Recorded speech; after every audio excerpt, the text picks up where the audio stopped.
Hi guys, White Witch 110 here. How is everyone? I'm going to continue this evening with Back to BC.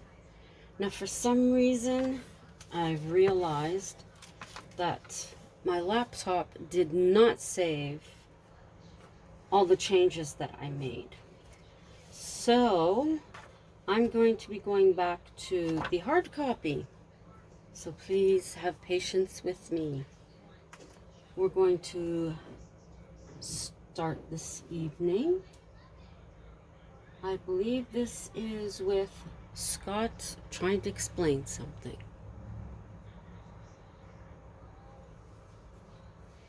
The look on her face was enough for him to know what was going on.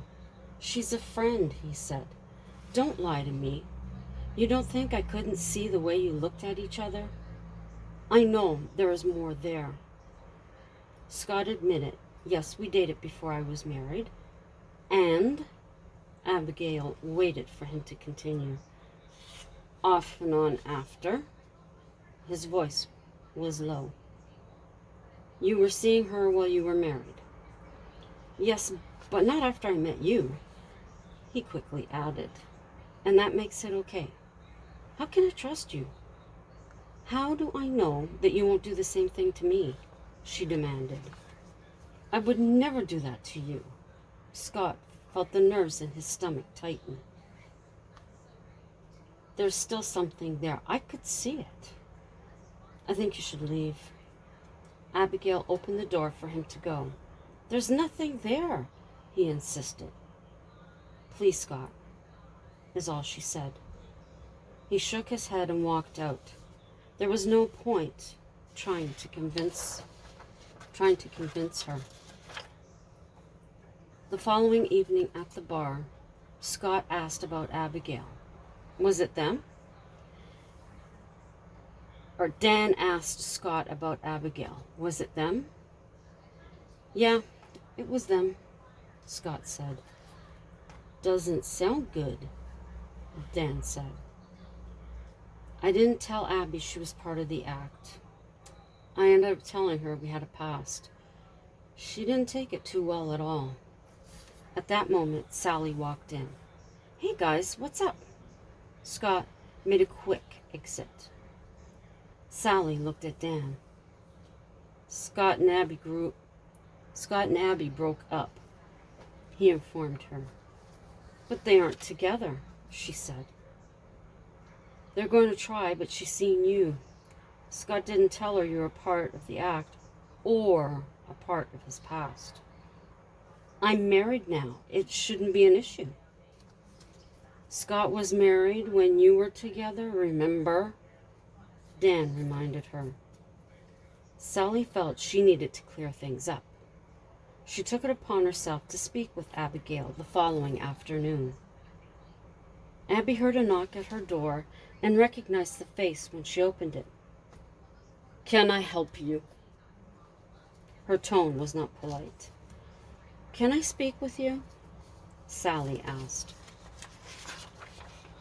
Why? Abigail wanted to know. I need to straighten things out. Against her better judgment, Abigail led her in. I know Scott mentioned we had a past, and that was before you. We're friends now. There isn't anything else to it. I'm a married woman. First off, being married doesn't mean a thing. Second, I seen the way you looked at each other. I'm not naive. He was miserable performing last night, Sally informed her. And that's my problem? I guess my finding you two together ruined the plan. Abby's voice raised. What plan? Listen, I'm not here to argue with you. I came to let you know that nothing is going on between us, despite what you believe you saw. And it makes a difference to me that I'm married. I would never ruin what I have with my husband, Sally pointed out. Please leave. I've had enough, Abigail said. Have you heard anything I've said to you?" Sally spoke to her like a child. "I don't know who you believe you are, but I don't appreciate your speaking to me like that in my own home. Now please leave." Abigail held the door open. Sally left, realizing she had only made matters worse, though that wasn't her intention. Or was it? At the bar that night, Sally told Scott what she had done. "I'm so sorry, it backfired. She wouldn't listen to me at all." "It's all right." Scott was upset with Sally, but they had to work together, so there was no point in making things uncomfortable. Later at the apartment, Scott didn't bother to go speak with Abigail. He knew it was pointless. Standing in his living room, as always, he looked across to the cabin. The lights were off downstairs, and her desk light was on in the bedroom. He shook his head and went to bed. In the morning, Scott was up in downtown. He didn't want a confrontation. Abigail woke with a headache. All those dreams squashed once again. When was she going to learn he wasn't the man for her? She got to work on her computer after breakfast. Scott didn't enter her mind once until she heard his car. Scott seen the lights on, but went straight to his place. He'd give her some time to calm down. He realized not mentioning Sally was a huge mistake. He always put his foot wrong when it came to Abigail. For once, he wanted to get it right. At the bar, Dan suggested he take the day off. He knew the material well enough, and the new songs would come off fine. Scott sat in the parking lot, staring out the windshield. None of this is what he had planned. Scott suggested Sally perform on her own from this point on. Dan reluctantly agreed. It was late afternoon when he got back home. Abigail was going into the cabin when he drove up. "Abigail!" he shouted over to her. She stopped and turned. "What?" she shouted back. He made his way towards her. "I want to talk to you. I want us to work this out." "There is no working this out, Scott. You should have told me and not hid her from me." "How did you expect me to react?" She stood on the veranda. "I know I was wrong. I didn't think," he said. She stood looking at him. "I want this to work. I don't want you to give up." Scott was beside himself. Abigail turned and went inside without saying a word. Dejected, Scott went to the apartment with his head down. Abigail planned to visit her dad and Melody. She needed time away. Taking the road north, she relaxed as the scenery passed her on either side. Tall pines mixed with birch, their leaves shimmering in the sunlight. Reaching her father's new home, she seen him and Melody there, waiting to greet her. "Abigail!" he shouted, his arms outstretched, as she exited her car. "Dad, how are things?" She hugged him tightly. And then Melody. "Things are great. We're loving it up here. Best move we ever made. How are things with you? Nicole said you and Scott were talking." "We were, but not now." They made their way inside. "What happened?" Melody asked. "An old flame is performing with him at the bar. He neglected to tell me. Nicole and I seen them together performing. They were looking all sappy-eyed at each other. He said they weren't, but I know that look. She even had the nerve to come to the cabin to talk to me." "What did she say?" Melody asked. While Nick sat listening. "She said there was nothing between them. She told me she was happily married." Abigail's voice was mocking. But that doesn't mean a thing. So you don't believe either of them? Melody continued, placing drinks on the coffee table. How can I? He was seeing her while he was married, just like he was with me. How can I believe what either of them say? She was at a loss. Nick stepped in. Abigail, I had a long conversation with Scott, and I believe he's telling you the truth. He scrutinized his daughter. You need to take him at his word. If he weren't serious, why would he take the time to speak with me? Don't let this anger get in the way. Abigail looked at her dad. Maybe he was right. Scott was back at work, belting his songs out. After his set, he spoke with Dan. I realize I have a long-term contract, but I need time off. Sally can cover my nights, he suggested.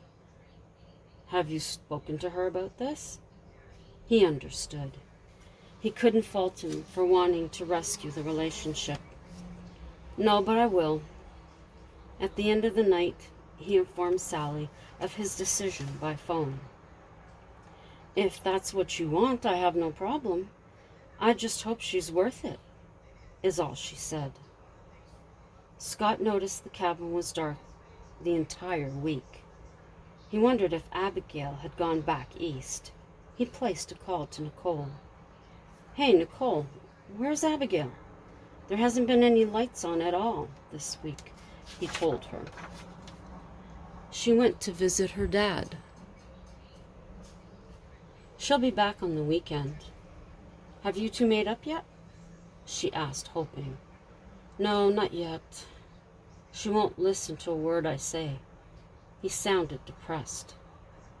Did you expect her to after having Sally go to the house? Nicole asked, perplexed. I didn't. She took it upon herself to do that. I wish she could have left things alone. There was frustration in his voice. Sally and I are performing separately now. Nothing else was said. Scott would have to wait. At her father's place, Abigail kept busy. It was great to spend time with him. It made her consider moving north, but she thought again. Nick and Melody deserved this part of their lives alone. She would just be a distraction to the relationship, and she didn't want that. Are you going to give him a chance? Her father asked, giving her a hug. Well, I will. I'll think about it. I hope you two can make it down to the lake soon. We should have a family get-together. Nick agreed and promised they'd plan something soon. The week sped by, and before she knew it, Abigail was back on the highway heading home. The drive was quicker than she expected.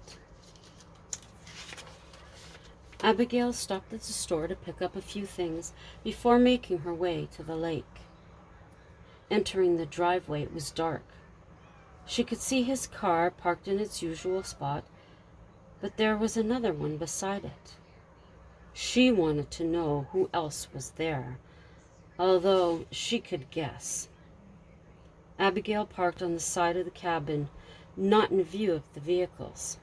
Moments later, two people exited from the apartment entrance. It was Scott and Sally. She couldn't hear their conversation from her vantage point. I'm hoping she'll come round. I don't want to lose her, Scott told Sally. I'm sure you'll get your chance. I never meant to make things worse. She held his hands. I need to concentrate on this relationship. That's all that matters. He felt hopeless. I'd say call me if you needed anything, but that would only upset Abigail. I wish you both the best. They embraced and kissed each other on the cheek. Sally got in her car and drove away. Abigail waited till Scott was well inside before driving out. Hearing the car pull in outside, Scott leapt to the window. Abigail did not turn round. In her room, the tears came too easily. The pain was overwhelming. Why was this happening to her? Scott felt positive about their relationship. He could envision them together.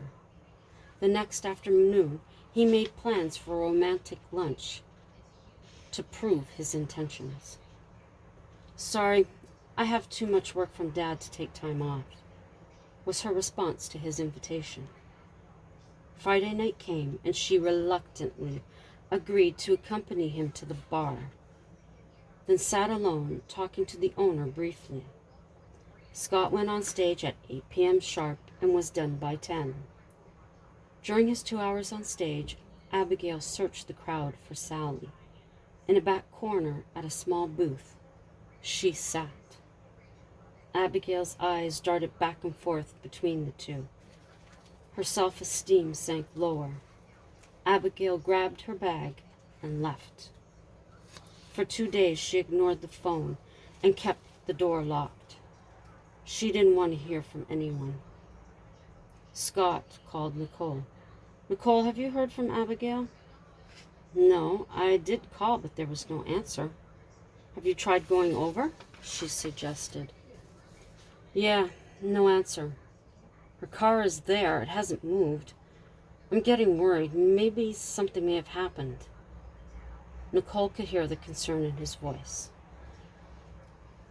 "Don't you have a key?" she asked. "No, I only have one to the apartment," he said. "I'll try calling her again. Maybe this time she'll answer."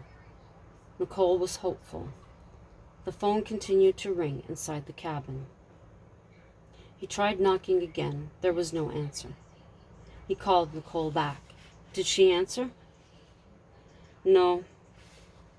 I'll try her cell again. I'll let her know. If I don't get one, I'll be over." Nicole hung up and dialed Abigail. The answering machine came on. "Abby, it's Nicole. Why aren't you answering? We're worried. Please call me. If you don't, I'll be there and let myself in." She was hopeful Abigail would return her call. Shortly after, Nicole's cell rang. "Abigail, where the hell have you been? I've been worried sick, and so has Scott." "I needed time," was her simple answer. "Time for what?" Nicole asked. "To think things through." "For what shit's sakes do you have to think things through?" Nicole had never been this upset. "Why did you leave the bar in a cab?" "I seen her there at the back in a booth. She was all smiles, and there was no husband in sight." "Why is she hanging around?" Nicole asked. "Because she still loves him. Isn't that obvious? No matter what bullshit she spits out of her mouth, she still loves him," Abigail told her. "You can't think that he feels the same way. He's been worried sick. He was afraid something happened to you," Nicole informed her. "That isn't all," Abigail continued. "I seen her leave the apartment the other night. She kissed and hugged him before leaving. I'm not stupid. I know what's going on." Abigail was gasping for air. "Calm down, Abby. I'm on my way. I'll let myself in." And I think we'll leave it at that this evening. I hope you enjoyed this installment.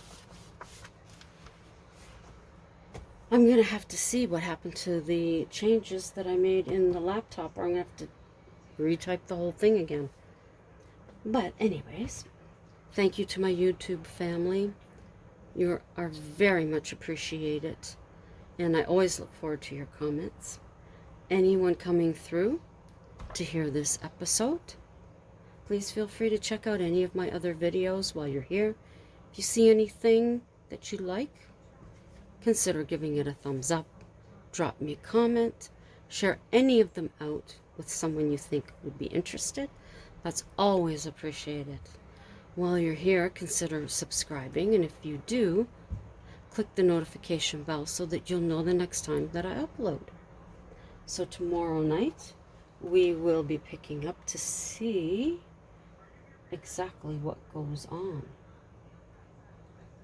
Is Sally really gonna make things difficult for these two? Who knows? Is Abigail gonna be okay? That's another question. But you'll have to wait to find out. So I hope you all had a great, what was today, Wednesday? Yes, Wednesday. When you have that day off, it always throws you. So yes, so have a great rest of your evening, and have a terrific Thursday. One step closer to the weekend. And until the next time, ciao for now.